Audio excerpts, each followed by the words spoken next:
Merci. Nous allons maintenant passer à la remise du trophée Espoir et récompenser donc les étudiants. Et nous invitons Christophe Eberlé, président d'Optimine Winter, et Julie Norguet, directrice des ressources humaines.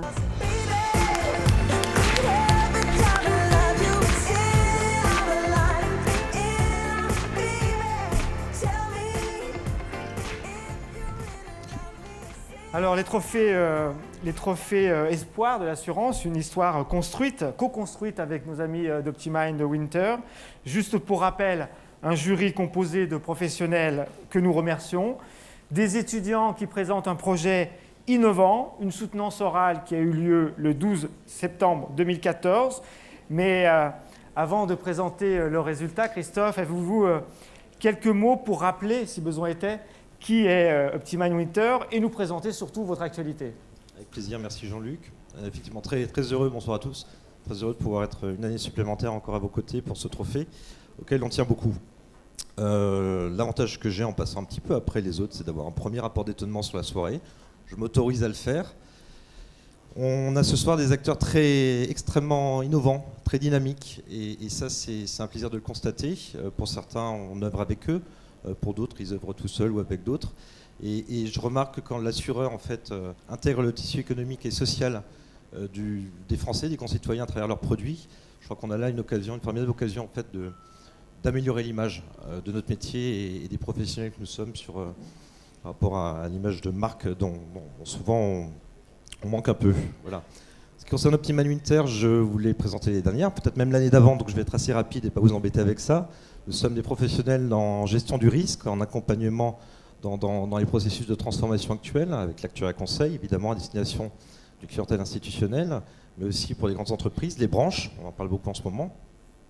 Et cette année, nous avons souhaité aussi accompagner l'évolution, à travers notamment les problématiques réglementaires, les problématiques multinormes, etc., avec la création d'un nouveau métier qui s'appelle Finance et Performance, qui est en charge d'accompagner le développement la transformation des processus comptables, financiers et risques. Un autre métier, mais j'ai presque pas envie d'en parler trop, c'est le digital. On a aussi vu l'omniprésence de ces aspects-là ce soir et on peut rien y faire, c'est comme ça. Et du coup, nous, on cherche aussi à pouvoir accompagner nos clients modestement, j'ai envie de vous dire, parce qu'en fait, on remarque que le digital, on en parle beaucoup, il est très présent dans la distribution, dans les processus de distribution. Aujourd'hui, en tant qu'actuaire conseil, professionnel du risque, on se rend compte qu'on a encore beaucoup à faire dans la transformation des produits d'assurance même, et qu'on n'a pas encore du tout utilisé toutes les possibilités du digital, notamment en termes d'objets connectés, en termes de transformation du processus d'achat et de suivi des risques. Et là, je pense qu'il y a encore beaucoup de travail, qui est un travail à la fois probabiliste, actuariel, et évidemment lié aux distributions, au réseau de distribution. Voilà. Et petite news, alors sans être trop précis, d'ici quelques jours, on annoncera aussi la première ouverture à l'international d'un bureau d'Optimine Winter en Europe. D'accord. Dans quel pays? C'est suspense. En Europe. Dans le sud. Vous observez les tendances de marché, vous en avez dit quelques mots. Pour 2015, à quoi s'attendre selon vous? Je crois qu'on est beaucoup ici ce soir à pas trop vouloir en parler parce qu'on en a parlé depuis très longtemps, mais je crois que ce sera la phase finale, j'ai envie de dire, dans le sens positif du terme, de Solvabilité 2. Je crois que maintenant, on se prépare tous nos clients sont prêts ou vont être prêts pour le 1er janvier 2016. Je pense que c'est une bonne chose qu'on mette une grosse partie de ce sujet derrière nous, parce que c'est un sujet réglementaire. En sujet réglementaire, on a également l'ANI, qui va être en fait 2015 dédié en fait aux négociations des entreprises. On a des sujets assurantiels, assurance vie, comme l'eurocroissance. On espère effectivement que ce produit pourra marquer un peu plus que les autres produits en assurance vie, le territoire de l'assureur dans l'épargne des Français. Et on en a besoin.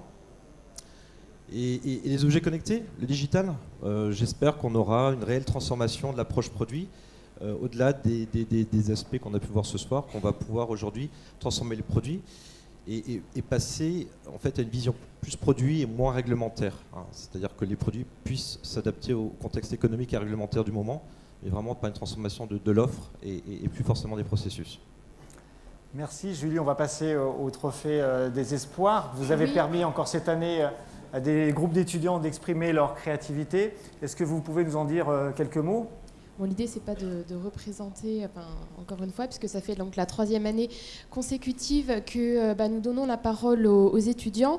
L'idée pour eux, c'est de créer un produit d'assurance innovant et de pouvoir se confronter donc au marché, puisque donc on tenait d'ailleurs à remercier le jury de professionnels qui a pu donc évaluer les différents dossiers que nous avons reçus.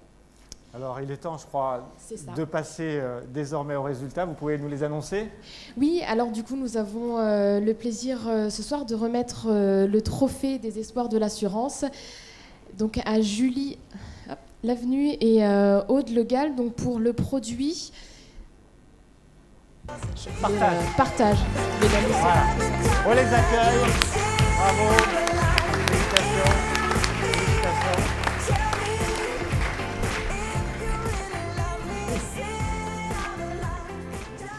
Toutes nos félicitations.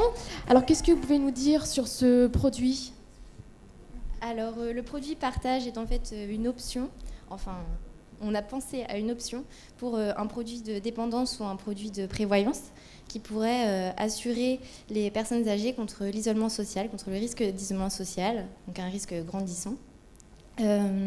En fait, la cible de souscription serait d'une part les personnes âgées, donc qui pourraient souscrire par exemple en couple pour assurer le conjoint en cas de décès de l'un des deux conjoints, et également les descendants qui pourraient ainsi être rassurés du devenir de leurs parents.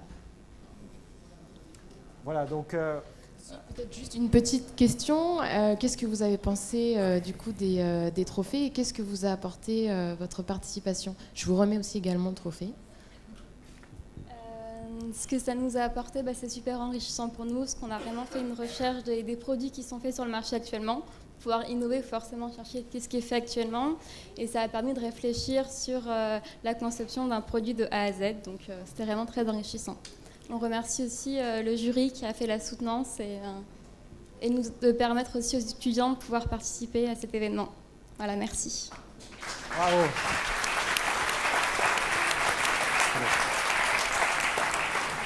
Une dernière petite question. On n'a pas beaucoup décrit le produit, qui est un produit de solidarité, qui est un produit sociétal. Est-ce que vous pensez pouvoir convaincre, vous avez de nombreux assureurs ici dans la salle, est-ce que vous pouvez essayer de les convaincre de s'intéresser à votre produit ? Je pense que c'est quand même un problème social actuel qui intéresse aussi bien les retraités que leurs enfants qui ont un souci du bien-être de leurs parents. Il y a récemment, ça fait quand même un certain temps qu'on a une augmentation de la quantité de vie et je trouve que c'est important d'apporter de la qualité à cette quantité de vie gagnée. D'accord. Merci. Juste un mot, très rapidement. On est toujours très impressionné par les projets qui sont présentés par les étudiants. On aimerait avoir encore plus de projets qui nous soient présentés. Je fais un appel en fait à la salle. Vous êtes pour la plupart des dirigeants, des responsables.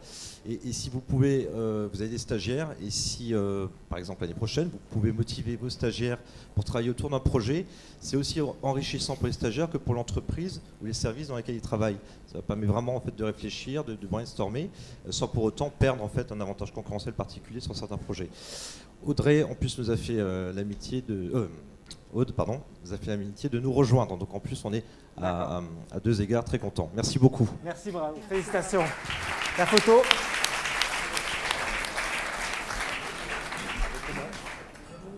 On se retrouve.